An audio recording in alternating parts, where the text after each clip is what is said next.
for any abusia e de for tap send so adentia every say e so easy, reliable, fast and convenient. Sim market where be na adofo ensaka sikano e Ghana e kwan ben e na wo befa so and one say go be grabo o smartphone na wa download e tap send e wo phone so na wo de ko eni gisam kese ne say baby a wo bia wotimi send sika e kom wo busua e wo my Ghana mu e wo abra wonti ahwe e tap Nemo kai say obe yusu promo code e was screen you see e di so na wo benya £5 on top, €5 on top. Sika what do you come ebusia e wo oh my Ghana ma mene papa any beje dodo sata aba.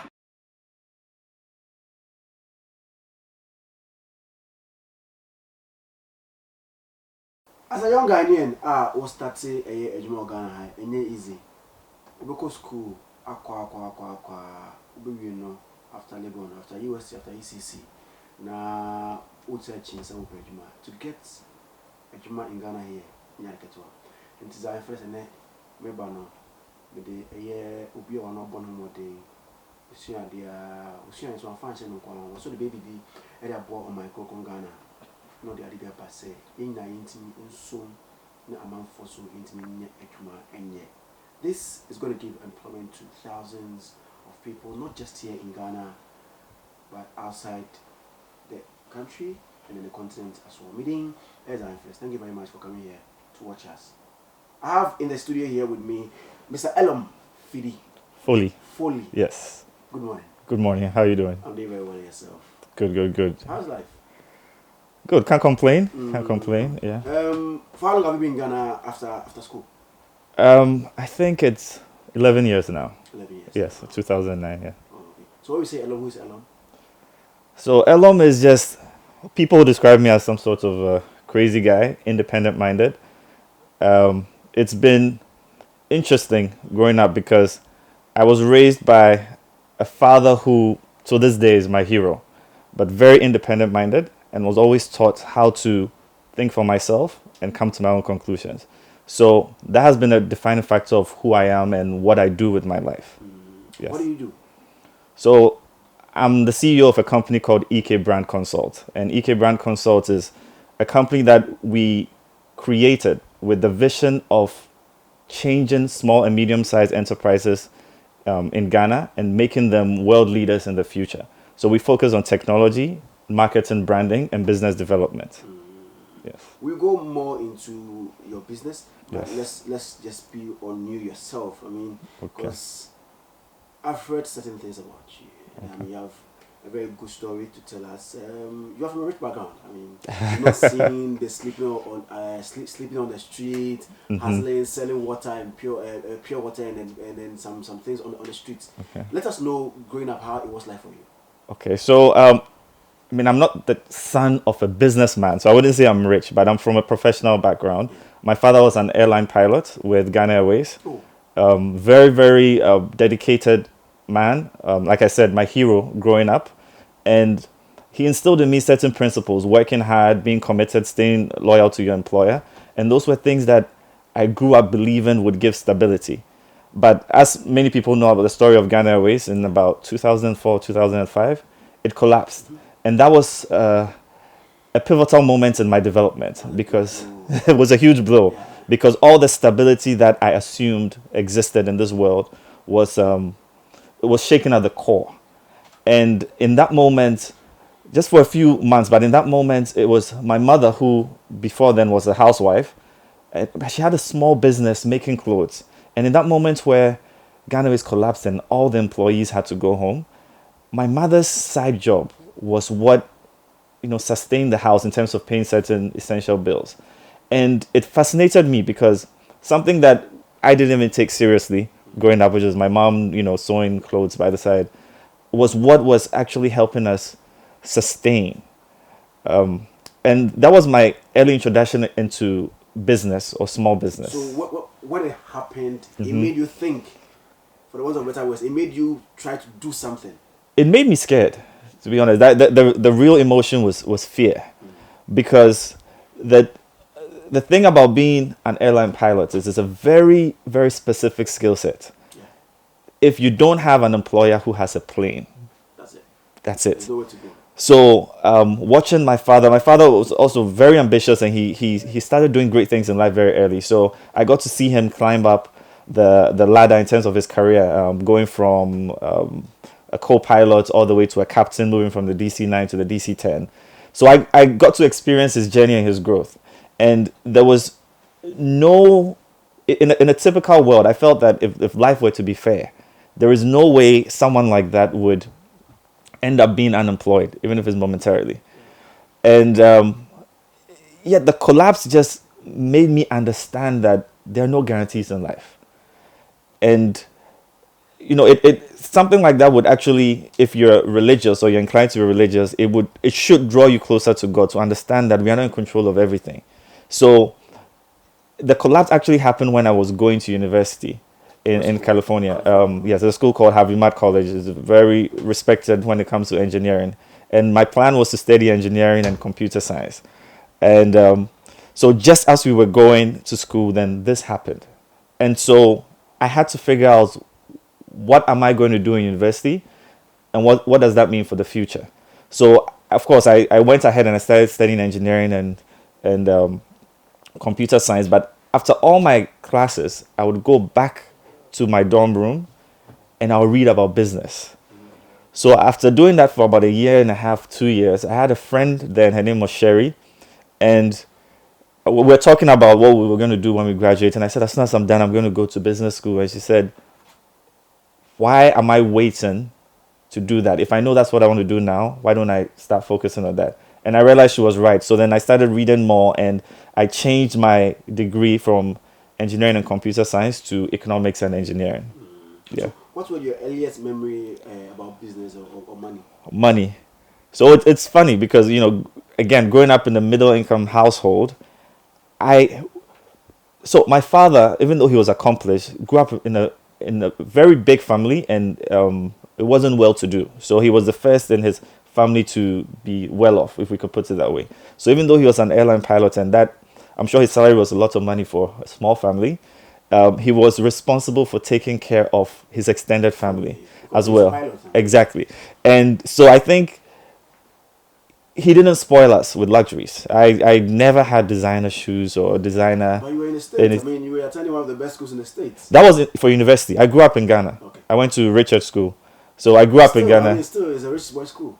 Well, it wasn't bad, but I think what he emphasized, and my mom also as well, was anything we needed when it came to education, they made it a point to provide. But in terms of material things, they never spoiled us with any of those things. And was it that you weren't demanding, or you were a cool kid, so you don't like them? Well, growing up, you see all the nice things that people have, your peers have, and you want them too. So naturally, you go home and say, "Hey, I want this Nike," and the answer is no. So initially, it's a shock, Yeah. but after a while, you realize you can live without it. And I think that was important. And it's an important foundation for me. And also, when the kind of household where if an aunt or an uncle came by and gave us money, we'll take it and take it straight to our mother, and she'll put it away. We always thought when we grew up, she'll give it back to us, but it never came. So I never really was obsessed with money. And so we had the opportunity to actually be taught and indoctrinated more on principle and who you are as a person. So it wasn't until I was 17 I started computer programming that I tried to make money for myself, because I wanted to start earning a little bit, and that was my earliest introduction to business. Yeah. And then have you always wanted to be an entrepreneur? Funny enough, I've never wanted to be an entrepreneur. It's one of those things that happened to me because my mother raised us. We went to church. We're taught to have a personal relationship with God and try to figure out what we're meant to do on earth. And when I was very young, there was an accident where I almost died. Wow. So funny enough, that made me, I think, see the world a little differently from most children. So I remember from the age 7, 8, I used to, you know, lie back maybe like on the field in school, and then look in the sky and then wonder what's the purpose of my life, right? So that's been something that's guided me throughout my life. So of course, when I graduated from school, I always wanted to just get a good company, work within the company, get paid a lot of money, and live a comfortable life, because my parents had invested a lot in my education. It makes sense to use the education to get a job, but there was always this pull. There's this pull that would direct me to something else. So, and it would usually have to do with my experiences. So, like I said, with the experience with Ghana Airways, it shook me. But after a few, I think it may have been a year or so, my father was fortunate enough to get a job with a different airline. And it was an improvement from Ghana Airways and all of that. He was fine. But Ghana Airways had so many employees. They had drivers, they had cooks, and some of them never found their feet. Not everyone had someone else in the home that had a side business. And so that always bothered me and made me feel that every household, it might sound crazy to some people, but I felt every household in Ghana should have supplementary income. And so that stuck with me. And then I graduated from university in 2009. And if you remember, that's when the global financial crisis happened. So that was another introduction to instability in my life, because you're graduating, there are no jobs. I started a company in the US, it survived for about a year, then I came back to Ghana. But again, well, I was reminded of that idea of the lack of stability and what it meant, not just for me, but for other people. Let's stick to coming back to Ghana. Yeah. In the States, you have almost everything at your disposal. Yeah. Life in the States is better. Most people would want to leave Ghana and travel to the States, not any other country, just to live a better life. Yes. Why would you be in the States after school, set up a business and say, let me leave everything and come back to Ghana, start all over again? Again, it goes to the individuality and I think. And to add to it, in Ghana, to get a job is not even easy. It's not easy. I agree. It's very, very difficult. To have that notion that let me come to Ghana and now so far hassle with the people who are not getting job. Why?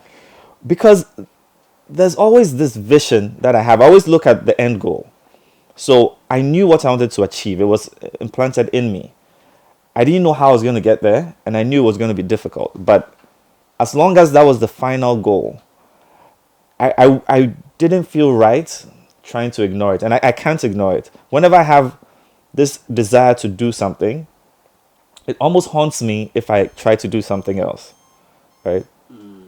So what happened was, after graduating, there were the options of, do you want to stay in the US? And I actually spoke to some people and who were considering it. Even my parents were leaning towards that. But there was just this pull that said, come back to Ghana. And after thinking about it for myself, that was the only option that I really could take. So I wanted to come to Ghana again because I thought there was a lot of opportunity. First, there's this part of me that's ridiculously patriotic. I thought it was common, but I found that it's unique to just a few people. It's not usual. Yeah, but for me, it's just, I have this love for Ghana that doesn't really make sense even to me. Beyond football, it's just, every time I see anything to do with Ghana, I'm just really proud of it. From understanding the role of Ghana in the independence struggle for all of Africa. So understanding that without Ghana's independence, a lot of other countries wouldn't have something to look up to also lead the independence struggle. So I'm a huge fan of Kwame Nkrumah from that perspective. Fortunately, also, when I was growing up, Ghana used to do very well in under 17 football. So you could always be proud of Ghana.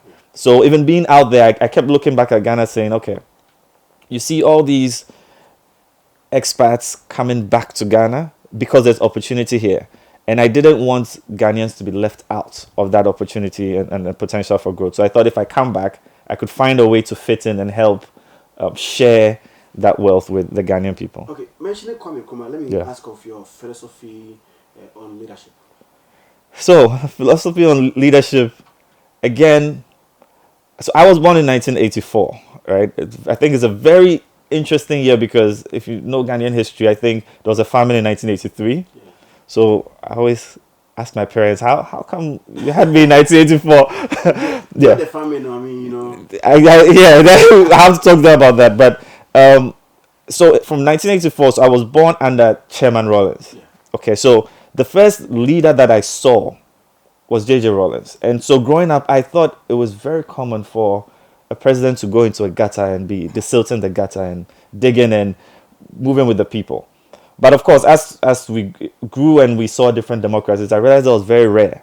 But I know people have different reactions to Rawlings depending on how his decisions impacted them. But there are also lots of people who have genuine love for him because of the sort of leader he was, which meant he was, always rubbing shoulders with the common man. And then my father as well also raised us, even though people think we grew up quite privileged. I remember from a young age, he was telling me I have to know how to sweep my room and dust and cook and clean and all kinds of things. Sometimes I think it's not a man's job. Why should I know how to do this? But he kept saying, if you don't know how to do something, you cannot supervise someone when they're doing it. So that has stuck with me to the point where I think the best leaders are the leaders who lead by example. You can't ask someone to do something that you're not willing to do yourself. And when your employees or when people who follow you see that you're willing to do that thing yourself, then they also understand that you're not asking them to do something that will make them look bad. And I also try to study a lot of military strategy, especially about Alexander the Great or Napoleon.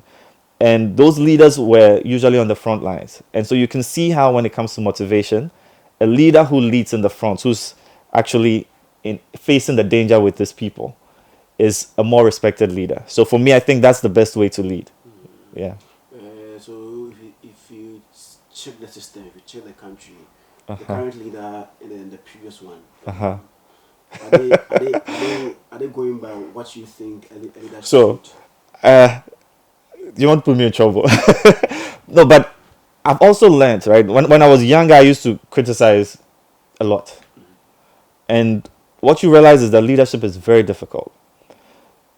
When you're sitting in the back, right, you don't have all the facts that the leaders have. So it's easy to say, leader should do this or do that. A perfect example is, again, football, because I love football.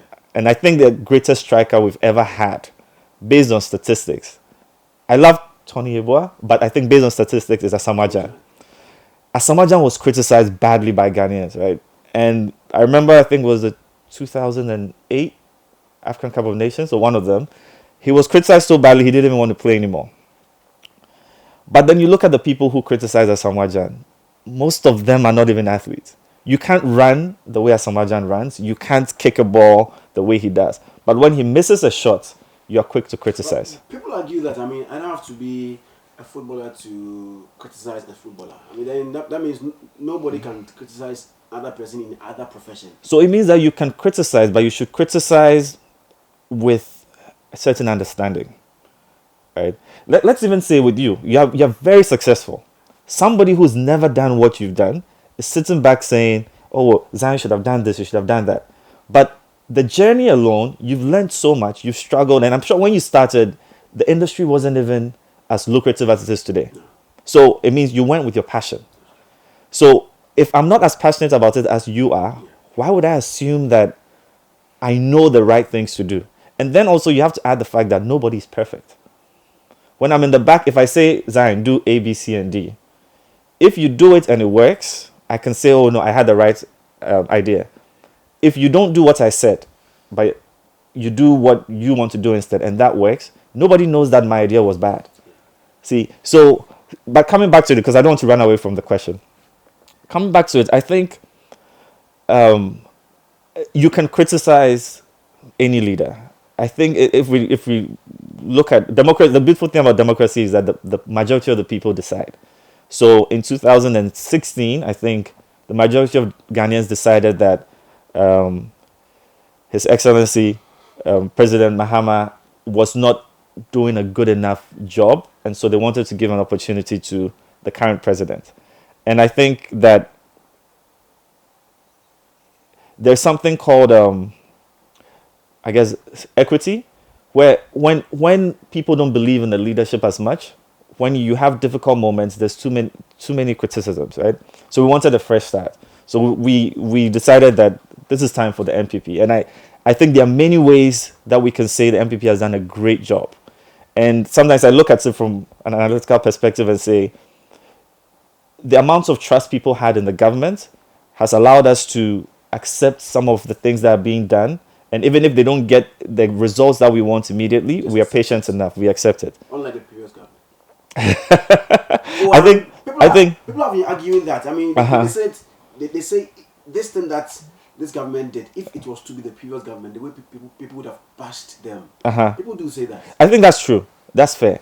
But there's another thing, Zion. I was just discussing with someone the other day, and you see a lot of politicians who, I think, they have relationships across the aisle.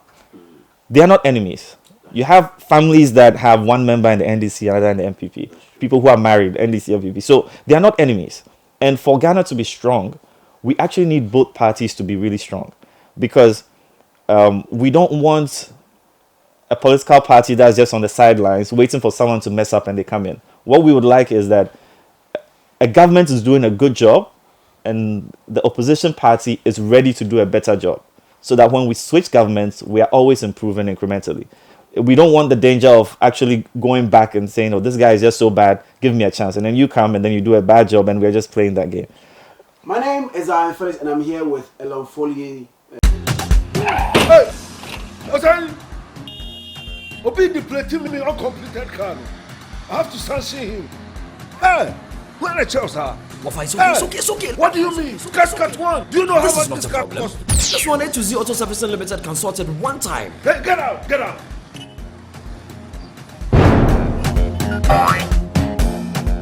A to Z for no more. That's what I was saying. So let's just send the car to A to Z. One day, no. Of I am going. A to Z one. Yeah, A to Z.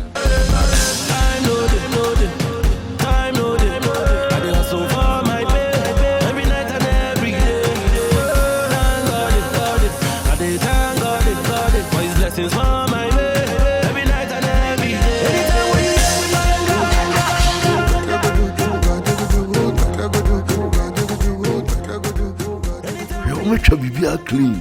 Told you. Spotless. A to Z Auto Servicing Limited, your one-stop shop for all your auto needs. Call 0240 202 828. The founder of Side Hustle. Now, this is a time for us to also let you get a job to do. What is Side Hustle? So side hustle is a combination of all my experiences, right? Again, America to Ghana, not getting a job. We didn't go there. When we got to Ghana, was certificates from America. Yeah. Was it easy for you to get a job? Because I mean, down, you forget job like quick. Yeah. So I came down thinking I'll be hot cake. I mean, I'm coming with a degree from a good university, and everybody would want to work with me. And that was not the case. Really? It was not the case at all. I was trying to find a job. I couldn't find a job. And I'm also the kind of person who, I wasn't sitting down just waiting for someone to give me a job. I was going from office to office with my CV, my resume, talking to the receptionist and begging them, like, just send it to someone. Any job. I didn't even want a job that had to do with engineering or economics. I just wanted to be somewhere, because, look, when you are home with your parents, after they've invested so much in your education, and you are sitting there unemployed, sometimes the slightest thing you do would even annoy your parents, right? You bang the door and they say, look, the door is you're causing wear and tear in the house, right? So I just wanted to be out of the house, and I wanted to do something to prove my worth. But I realized it was extremely difficult to do that. And again, that's something that stuck with me, because I thought, look, I understand if someone is lazy after going to university and so can't find a job. But how frustrating is it if you want to work, right? You just, even if they won't pay you and you're just going every day and you get commission, sometimes there are people who want to do that, but you don't even have that opportunity. So all of that came together in the creation of Side Hustle. How many doors did you knock in searching for a job? Wow. Can I count? I went online, so almost every job that was available online that I could send my CV to, I did. None of them responded. I started going door to door to door. I would go to an office complex and just be going Everywhere. up and down. If they don't kick me out, I'm trying to create a relationship with the receptionist to say, hey, this is my CV. Let me know when a job opportunity arises. Come back. And in the end, I was fortunate enough, and this wasn't from me knocking on doors, I'll be honest. I was fortunate enough to get a referral from one of my father's friends, and then I ended up at a bank. That was a referral. It was a referral. It was not knocking on doors. And I think I may have even tried to get to that bank myself, but I couldn't get through. So with that in mind, as soon as I got in there, I said, look, I'm not going to give anybody a reason to kick me out. Right? Because I knew whatever job you have, there is somebody who will do your job for half of your salary. So for me, this is to anybody who's in a job who you think, oh, even my boss doesn't appreciate me and I'm doing too much. Look, there's somebody who's willing to take your job for half your salary. Some people want to even do it for free. Some people want to do it for free. You know, right? So now with that mindset, you should be scared every day. Right? Bear in mind that I'd seen what happened with my father. And he did everything well. There was nobody trying to take his job, but the company wasn't there. Right? People say it was mismanagement, whatever, but it wasn't there. So when you find yourself in an organization, you have to bring value, one, so that if they have to let people go, you're not the one that they're going to let go, but also so that you grow the business beyond what the owner or the employer can, so that they always appreciate your value, right? So I found myself in the bank. And again, the thing about the bank in 2009, I think there were about 26 banks. And again, with my experience with Ghana Airways, I asked myself a question. I said, in 10 years, what do I think will happen with the banks? And the only conclusion I came to was most of these banks would merge. That was my idea, because the first one I was assigned to was on Oxford Street. So down Oxford Street, I would see my bank, and the opposite, I'll see another bank and another bank. And I said, it doesn't make sense for all these banks to be trying to take a bit of the pie. I know a bit about how corporate organizations work. At some point, they'll say, let's combine forces so we have a bigger pool. Because other people had bank accounts in multiple banks. Let's combine ourselves. It means we reduce our workforce, we consolidate, they talk about synergies. In the end, if we have two banks on one street, we're going to end up picking just one. And I saw myself like, how am I going to climb through this organization?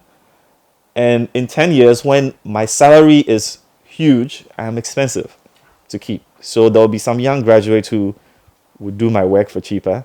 So I needed to have an exit plan at the back of my head. And like I said, I started a company before in the States for about a year. And the plan was to come down to Ghana and then still see if I could manage it. But that company failed because I didn't understand enough about marketing and branding. So I told myself that I want to work in marketing and branding. I didn't want to go to school, because going to school and coming out to not find a job, I had done that already. So I said, you can either learn on the job or learn in school. And for marketing, I felt I wanted to learn on the job. So whilst I was looking for a job, I had gone to a few, when I was going from door to door, one of the companies called me and said, hey, we are recruiting people, so we want you to write an aptitude test. So I was still working at the bank. So when I came down, even though I had been employed at the bank, I hadn't done my national service. So I thought they were going to pay me, but they ended up putting me on national service. So that's what I was doing. So I went and wrote this aptitude test, and I did relatively well. So after a year of being at the bank, that opportunity came, and it was in something called retail measurement or market research. And at that time, I'd worked at the bank for a year. I knew what I wanted to do. There were some things in the bank that I didn't really agree with in terms of how things were being managed, or how, in a sense, I thought my career was being managed. And so I'd already started thinking of what would the next step be for me. And so I went on leave. After 1 year of being at the bank, I qualified for leave for 2 weeks, I think. And there was a marketing company, I think I can say their name now. Okay, called Publicis. And I'd gone there trying to get a job, and they said, yeah, there are no job opportunities here for me, which was fine. But I said, okay, I'm going on leave for 2 weeks. Can I please come and just sit in your office and observe? And they were kind enough, the CEO was kind enough to say, yeah, sure, you can come. And I sweat easily. And I didn't have a card there, so okay, if I sit in the trotro, by the time I get to work, I'm going to be sweaty. So what I'll do is, even though I was on leave, I would leave home around 4 a.m. because that's when it's cool. And then go find my way at the trotro station. And then get in the trotro. There aren't too many people in, there's still a breeze. So I used to get to the office around 6 a.m. Wait at the gate. And then the CEO came in at about 7.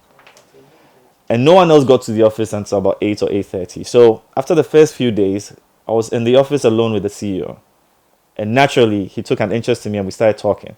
So then he started teaching me that 1 hour that I was there before everyone else came. I would ask him questions about marketing. He had worked on so many big accounts because he was in the States before.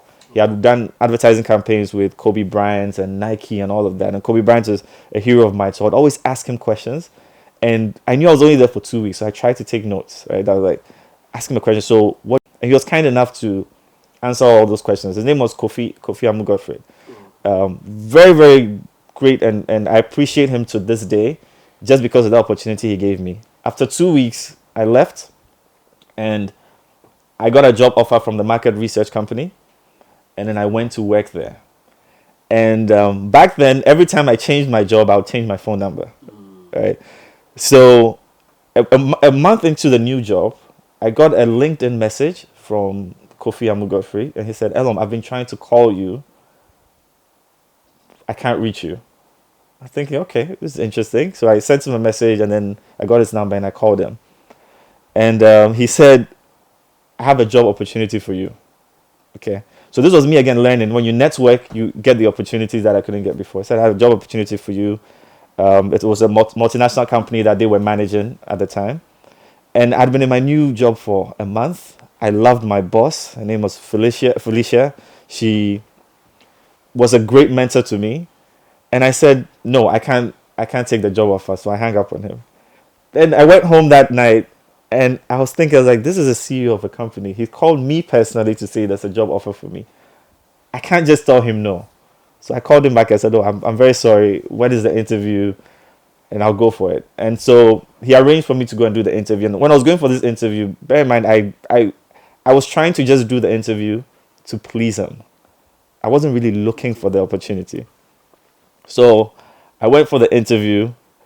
And a gentleman interviewed me, then his name was Kerem Ayertman, a Turkish guy. And one of the questions he asked me was, why do you want this job? And of course, my answer was, I don't want the job. I said, I don't want the job. And he asked, why? And I said, because of where I am and the opportunities there. But I felt so comfortable in the interview that we started talking about the ideas he had for his brand. And I shared all the things that, I thought about it. And then I left. And then that afternoon, they sent me a job offer. So now I was in a bit of a predicament. But then I went back home and prayed, right? And I was thinking, and I realized, okay, my whole plan was to come and work in marketing. And the job I was being offered was marketing. So it was the plan that I had. And these opportunities don't come just like that. You can't materialize it. So then I ended up, speaking to my boss at the time, Felicia. She understood, and then I took the job offer. And that's how I ended up in marketing with a multinational. And I did that for 2 years and learned a lot, which led to the idea of side hustle. Yeah. Let's move to Yeah. the side hustle. Yeah. What is it about? So side hustle simply is based on the idea that, for me, anybody in this country who wants to work should have a way of earning money. I think the problem is when people don't have opportunities to actually find a legal way of making money, you have all kinds of undesirable behavior that comes to play. So when we're looking at our business model, where we're working for small businesses and we want to help them digitize, and so we work with web development, app development, marketing, branding. we were confronted with the opportunity to hire a whole bunch of salespeople, like most companies do.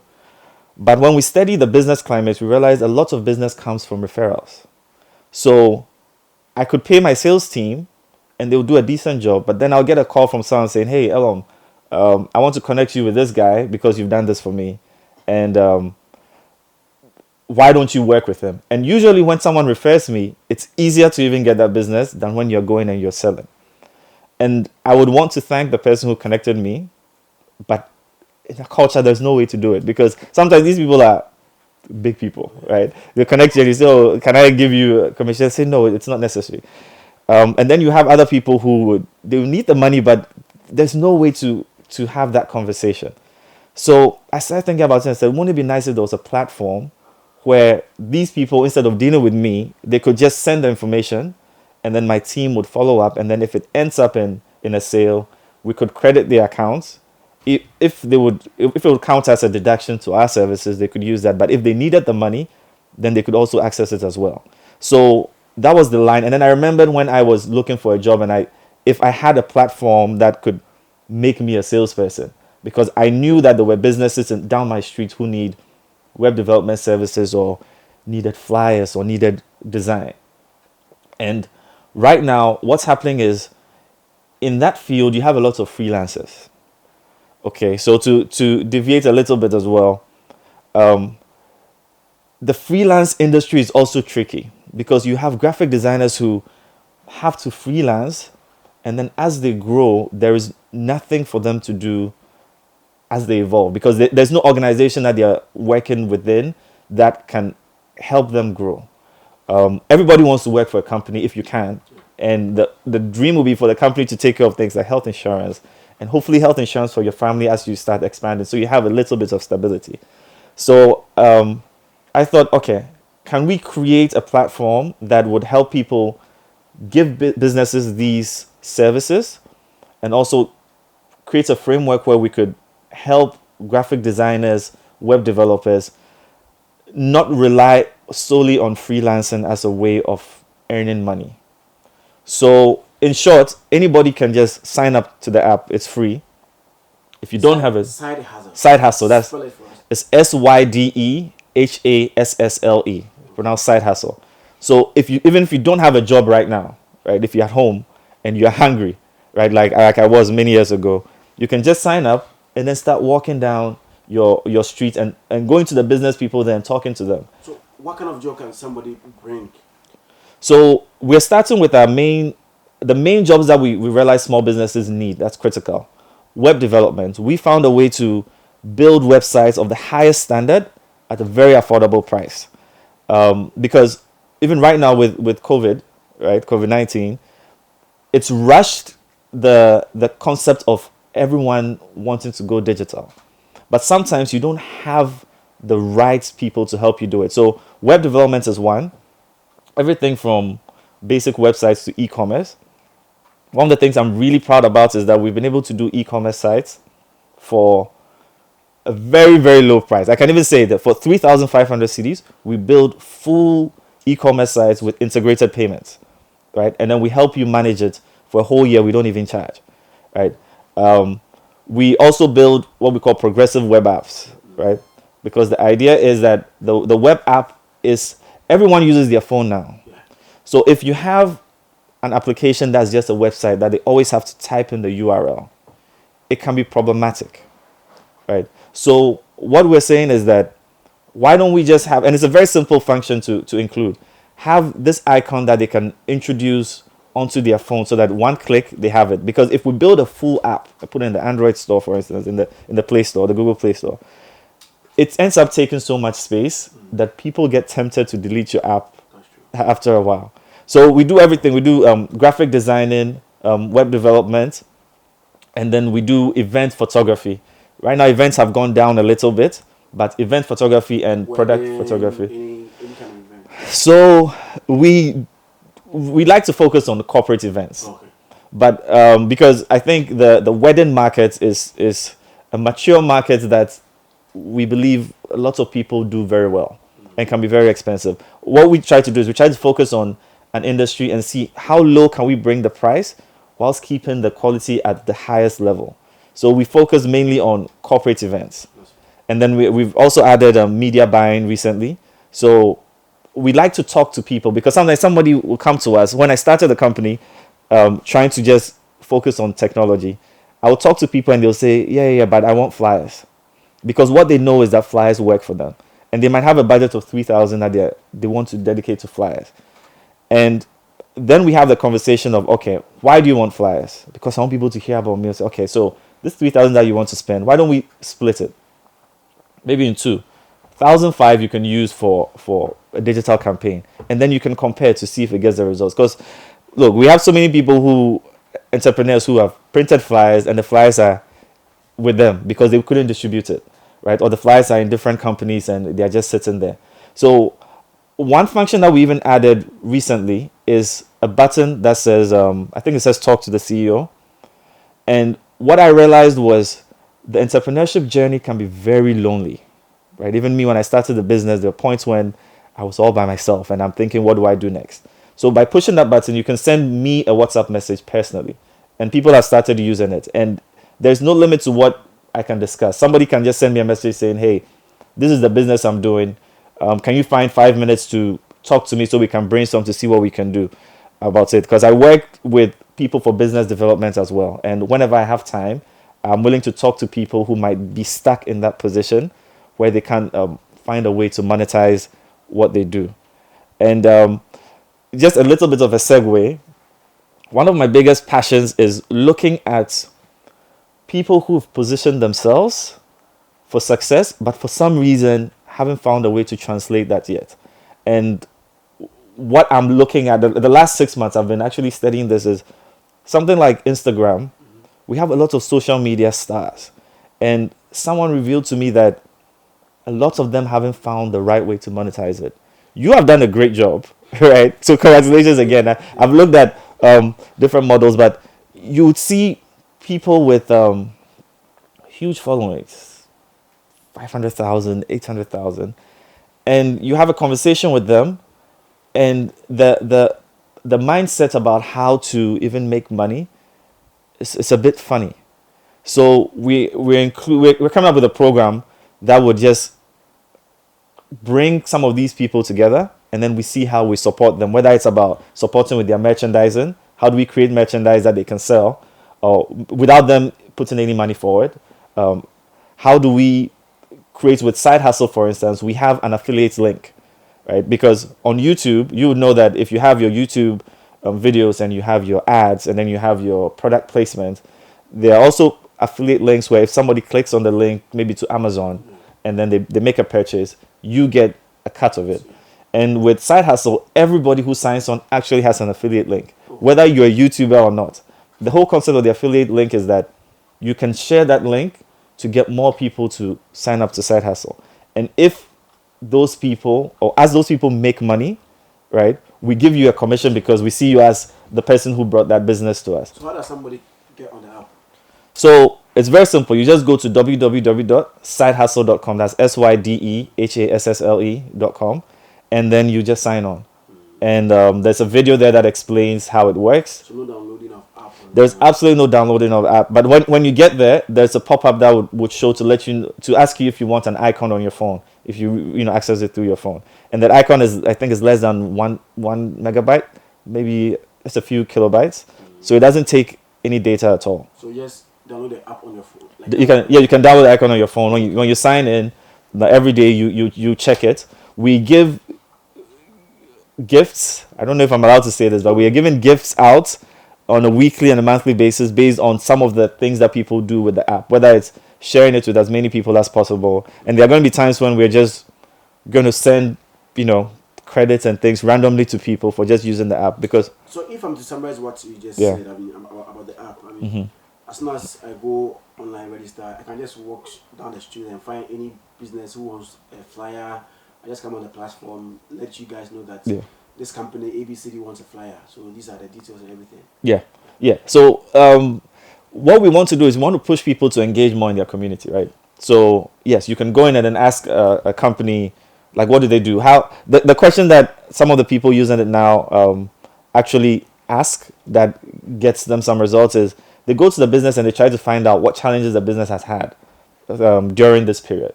And then you get to understand the business. And most businesses are very simple, right? They have their operations costs. Then they want to get more business. And to get more business, it comes with marketing. How much someone is willing to spend on marketing usually comes down to what the return on the investment will be. So when you go and you have these conversations with them and you find out, the key question right now is, do you have a website? It's, to me, if you're doing business now and you don't have a website, I want to know why you don't have a website, right? A lot of people will say, oh, because it's expensive, but that's not necessarily true. We even have payment plans. So we have some clients who've had the simplest websites, which starts around 1,500 cities, fully functional, international standard, and some have paid in 3 installments. That's 500 cities a month, right? And these are businesses that are trying to sell. And what I ask them is, if you don't have a website, it affects people's perception of you. Because I was checking Instagram the other day, and someone was complaining about a company or a brand that looked like a shop, and they were allegedly defrauding a lot of people, right? And so how do you separate yourself from those entities, right? You need to brand yourself, and you need to have a website. You need to have an entity that's respectable. So if I get a website, if I get a brand or a company that wants a website, how do I fill in those forms? How do I get them through to So it's very simple. When you sign into the app, you see there's a button that says, I think it's about share a lead, right? So when you click on that, we just ask for the person's name. So if I came and I spoke to Zion, I know you are doing very well in that department, but if I spoke to Zion and Zion has another business and wants a website for it, and I just put Zion's name, Zion's phone number, and select that he needs a website, it goes to our office, right? The office will know that it's coming from me. So we call Zion and say, hey, we just got a lead from Elorm saying that you need websites. Is that true? Zion said, yeah, I need a website. We have a conversation. We figure out what he wants. We fill everything with him. Once he agrees and then he makes his first deposit, we send you your commission. Oh, okay, so it's just about letting us know that Zionfelix wants a website. That's all you have to do. You follow up. So we'll just give follow us up. Information. You just give us the information, so you don't have to even do any hard selling. You don't have to bargain with the person. No. You don't have to do that because we want everyone to be able to participate, right? And if you need to bargain and you need to train, it means you have to be a salesperson. But you could be someone who, even if you're not unemployed, you're working somewhere and you have a lot of information, or you help people. You help people register their businesses, so you know that, okay, this person is registering their business, maybe they need a website, so talk to them. So the jobs again, you said it's website design. So website design and web development, event photography or photography in general, because we do product shots as well, and then graphic design, but we focus mainly, to start off, logo design and brand guidelines, because we realize that sometimes when people don't see their business as the full corporation that it could be, it affects the ability to grow. So with that, when we do the logos, it comes with brand guidelines, so you understand how to stay consistent, right? Okay, so you can just get any brand or any company which needs any of these, and then just go on sidehustle.com, and then side hustle is SYDE HASSLE, sidehustle.com, and then register. Just give them the lead that this person or this company wants this particular kind of work, and then you're good to go with your cut. How much are we getting? I mean, what's the percentage? So we start off with a basic 100 cedis commission. That's just based on the prices that we have now. But if there are other jobs that are beyond what we've stated, then the commission structure that kicks in is a lot more than that. Yeah. Thank you very much. Thank you very much for your time, Zan. Please, your final words. I want to thank you for giving us this platform, and I want to congratulate you, because I've been watching you for a few years, I'll say, and you've done a great job, and you're an inspiration to me even. So, you're welcome. So I was here with Elorm Foli, the founder of Side Hustle. Just go on online, sidehustle.com, register, bring businesses, get your cut. I mean, now this one, you don't need any certificate. You don't need to be SHS graduates, unit graduates. anybody can do it, no matter where you are on this planet. It's an online thing, so just get a job, go give it to them, get your cut, and you're good to go. The name is Zionfelix. Thank you very much. Enjoy the rest of the day. Bye bye.